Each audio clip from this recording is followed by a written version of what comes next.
improve my chess strength? Which book should I read? How do I improve my game? So these are the questions I keep getting asked in the live streams, and I thought I will do a video about it. In this video, I will acquaint you with a process that you can follow, and if your rating is between 0 to 1400, then I have a feeling that these concepts will certainly help you in improving your game, and your rating increase will be a byproduct of whatever work you do. So let's get started. Some of you may not be having chess coaches, so it's hard to identify where you are going wrong. So what I did, I decided to take a look at some of the games of that rating range. So I selected the last tournament that happened on chess.com. On Sunday we had the Independence Cup, and I picked some games from that event. I put that rating range and I studied some games very closely, and I have identified some common mistakes that players of that range make. So this way you will actually know the kind of mistakes you are making, and in addition to that I will also be telling you what you could do to avoid these mistakes and how you can work with different training methods to get better at your game. So what we are going to do is, first I'm going to take you through some positions. You make your decision, take as much time as you want, pause whenever I pose a question. You can extract the most out of this video by actually solving the positions that I give, because that way you are taking a test of your own strengths and weaknesses. By the end of this video, I will acquaint you with the areas, then you can rate yourself and understand where you are supposed to be careful, in which areas of chess you are supposed to work, and how to work on them. Let's begin. Here is the position. Black has just played knight to d6. My first question to you, pretty simple. What will you do as white? Okay, take your time. Now comes the second question. What happens if white plays knight takes e5? Take your time, write down your solution, and then we go to the next position. After castling kingside, what will you do as black? Okay, in this game, black played knight to c2. Here comes the third question of this position. What should white do? Alright, now we move on to the next question. This is the position. It is black to move. So I've just flipped the board for you. White is given a check on rook e1, and this king has to move. Where would you like to move it? Feel comfortable, take as much time as you want. It's important to make the right decision. Alright, let's go to the next position. Here black has just played pawn to a5, and it is white to move. What will you do as white? Okay, going to the next position now. I hope you have paused. Alright, this is the position. Black has just played knight to g5, and it's your chance as white. What will you play as white?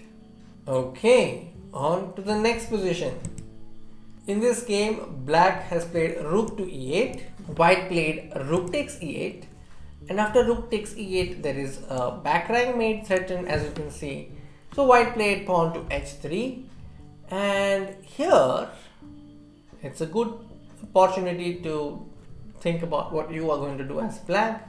Black would have played rook e1 check here, but black played bishop f5.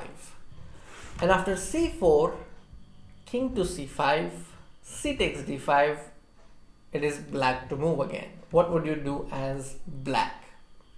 Okay. Another question in this position is after c4. What will you do here as black? Alright, let's go to the next position. White is attacking the knight on f4. So black played knight to h3. And your question is very simple. What will you do as white? Okay, on to the next position. Again, this is the position. Black to move. What will you do as black? So to get the most out of this video, it's very important that you spend some time on these positions so that you can assess later as to where you went wrong, because I'm also going to reveal the answers after explaining the essence of these positions.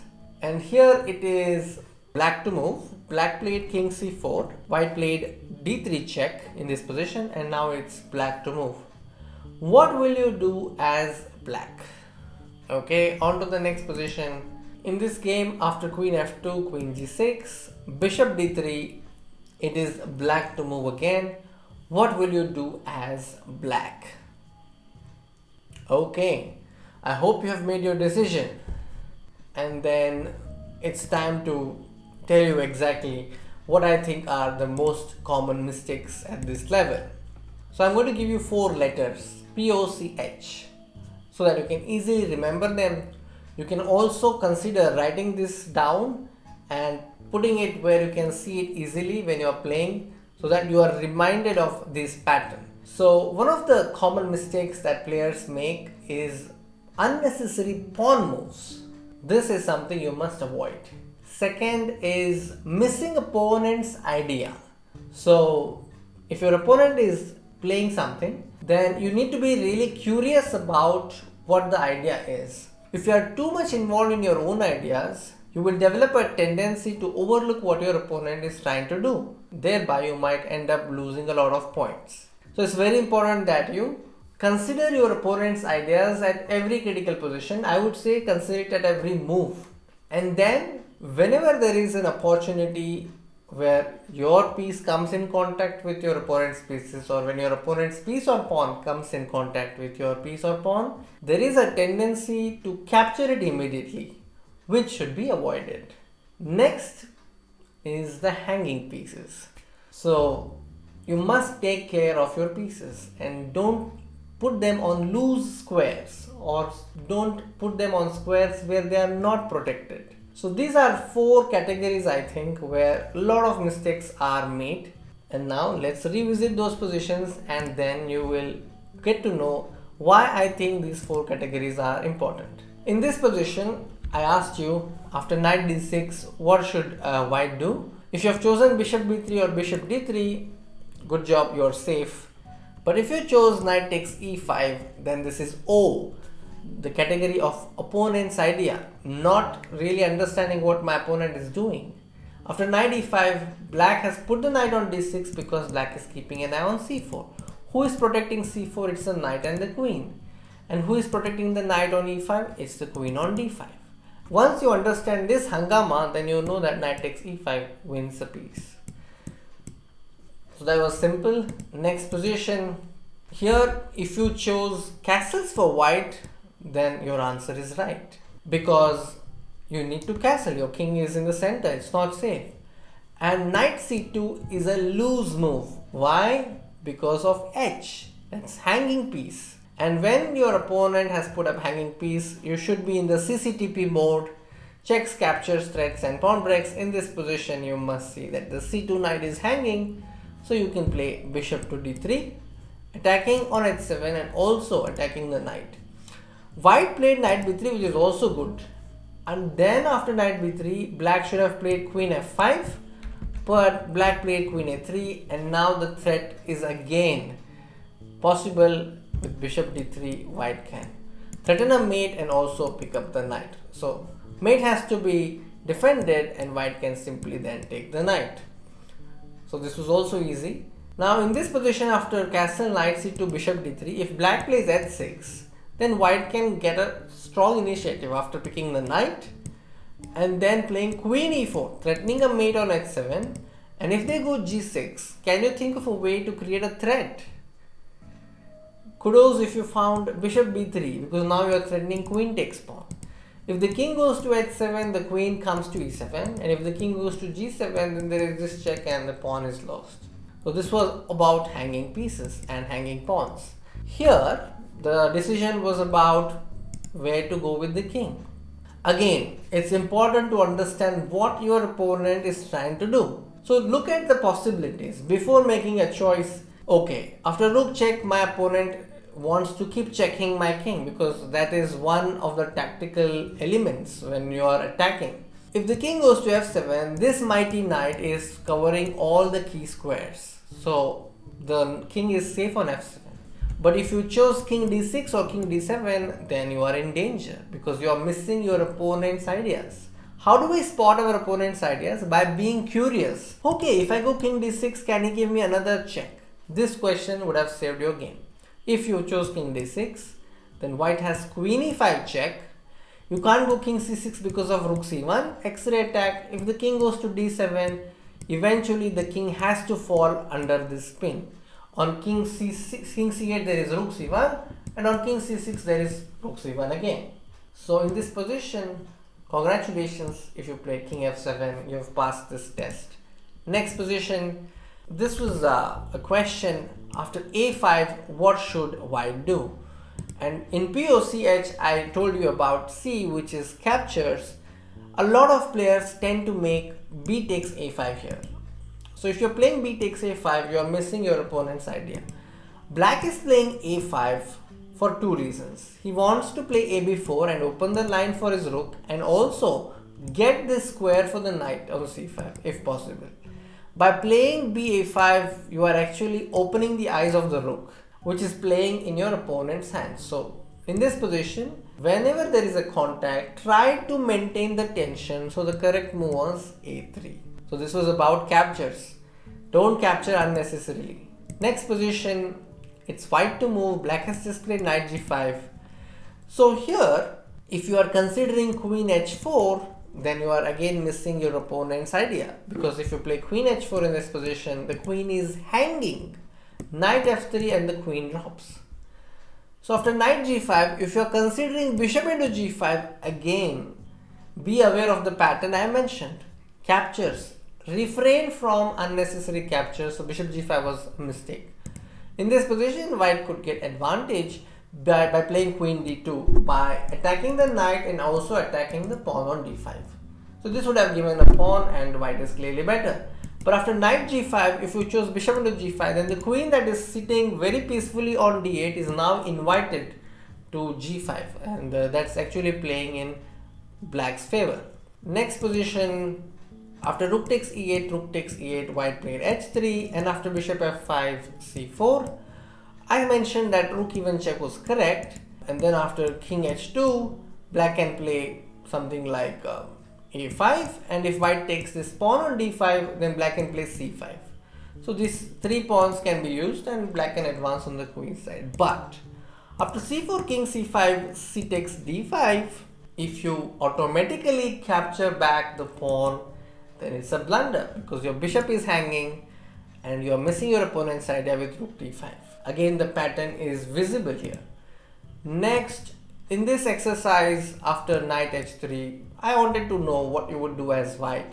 If you ask yourself what is black threatening, black is threatening to play knight takes f2.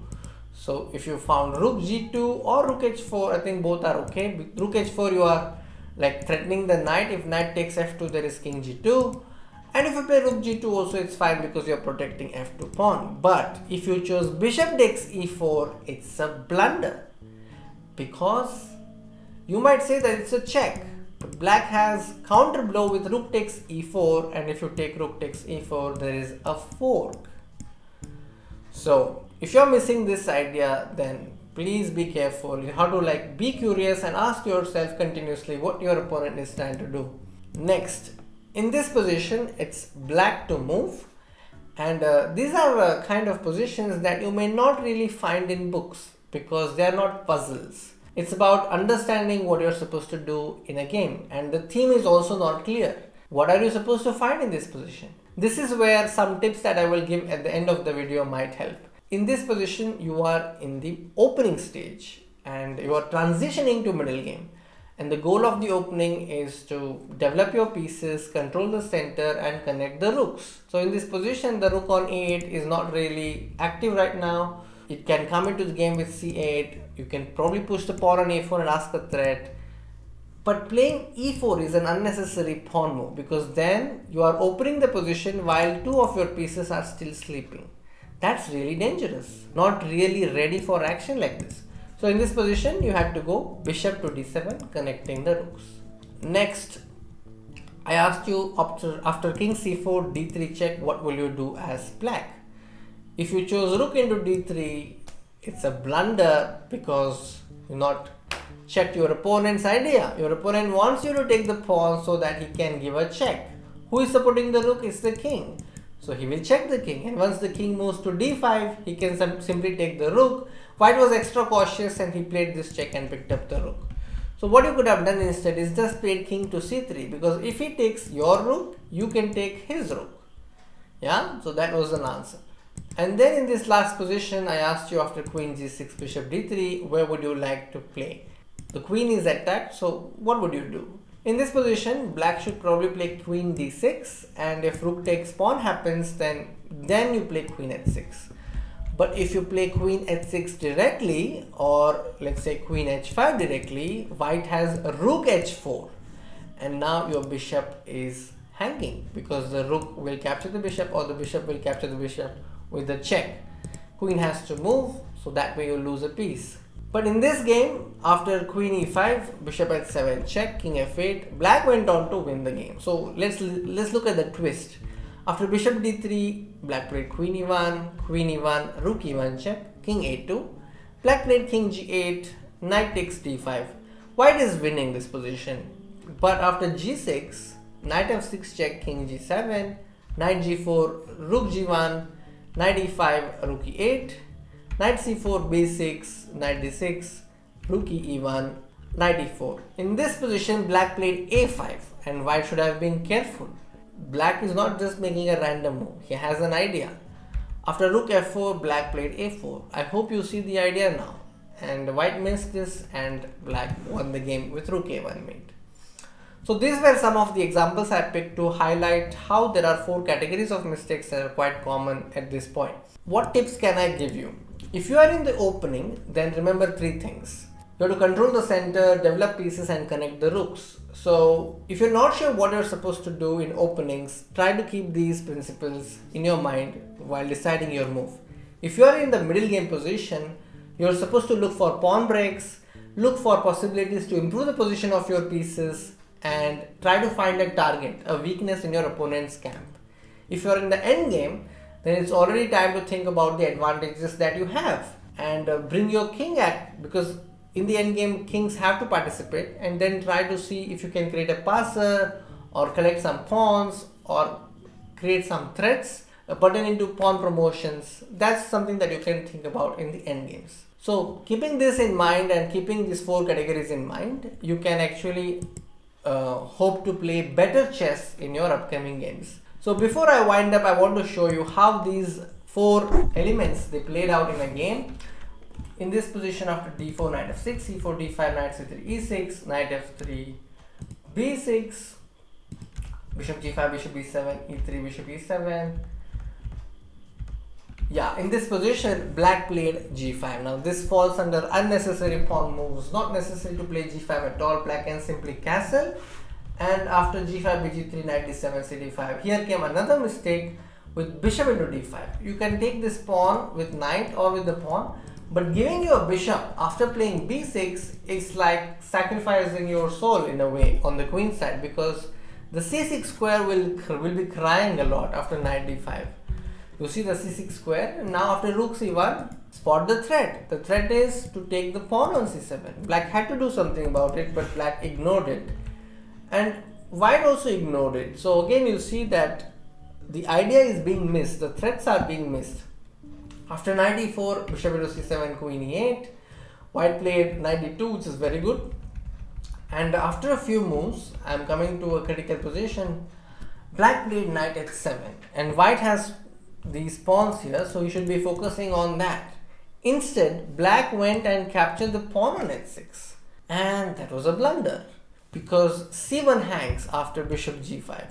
White's advantage is so big that even after this mistake, he can still play on for an advantage. He had queen to c6 here to protect this, so that he can at least get the bishop in return for a rook.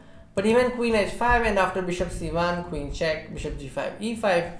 Now white's threat is bishop into knight, followed by queen takes bishop.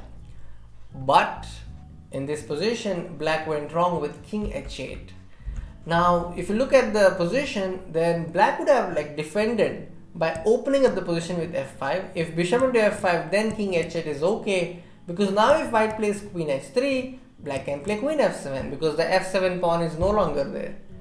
But e5, king h8 happened, and after this, white could have won the game instantly with queen f5, again threatening mate on h7. And there's just no way to save the game for black. If you play bishop e3 check, bishop f2, and then knight g5, you can just take the bishop, again threatening queen h7 mate. So yes, this was one game where that was not followed. This did not happen and white played bishop at 7, and after bishop at 7 black got a chance back in the game. Instead of playing the automatic king takes h7, you can play bishop e3 check, and then if the king moves, black can now play queen c6. Now this bishop, which is white's bishop, is actually providing shelter for the black king. Now queen c1 is an idea. So yes, if you are curious, then you will actually manage to find a lot of resources, but this requires practice. So you have to be very curious throughout the game and ask yourself what your opponent is trying to do. Another game that I want to show you is this position after bishop takes d4. It is black's turn to make the move. Opponent's king is in the center, so what should you do? You should try and get some initiative against it. So bishop a6 was correct in this position. The point is, if king comes to e3, then you can play e5, and when they take the pawn, you can attack the rook, you can attack the bishop and pick up the b2 pawn. But black played e5, and after bishop into b6, again bishop a6 was a possibility, but black played bishop b7, and after e takes d5, bishop takes d5, bishop e4. Again, it's black who has advantage. In this position, instead of after e takes d5, bishop takes d5, bishop e4, bishop takes e4, fe4, rook a b8 is a move that gives the pawn on b2. Again, it's a good decision point. What will you do as white? If you chose bishop to e3 in this position, then yes, you have passed the test. But if you chose bishop c7, now the bishop is no longer protecting the pawn on f2. You're overlooking the idea that there is rook takes b2 followed by rook takes f2, and that is winning for black. Now, this happened in the game and white won the game. So there's a twist coming. After rook h3, black played bishop h6 check, because if rook takes h6, there is a mate here. But white played king d3, and after bishop f4, rook a h1, rook d2 check, king c4, rook c8. In this position, white played rook takes h7, and black should have, in this position, black should play rook f8. Now in this case, if this pawn on h7 would have been saved with h5, black is winning, no doubt about it. But after rook c8, the bishop is being supported by a rook with rook h7. And even now, after rook f8, rook checking king f7, black can still go on. But black went with his king on a wrong square to g7, and that cost him the rook. After rook h7, the king has to leave the protection of the rook, and then the rook is gone. So those were the games that I had picked, and I hope that this gives you an idea about what kind of mistakes are typical and common at your level and how you can avoid them, and what you can do next in order to get better. Okay, so what I am suggesting is that if you ever come across a mistake of yours or your opponent's, you can take a picture of that move and post it on our social media, tag us on Twitter or Instagram with the hashtag ImproveChess, POCH, and we'll take a look at it and see if that pattern has also come in your games. I wish you all the luck in your future games, and I'll be back with another video soon. Until then, take care. Bye bye.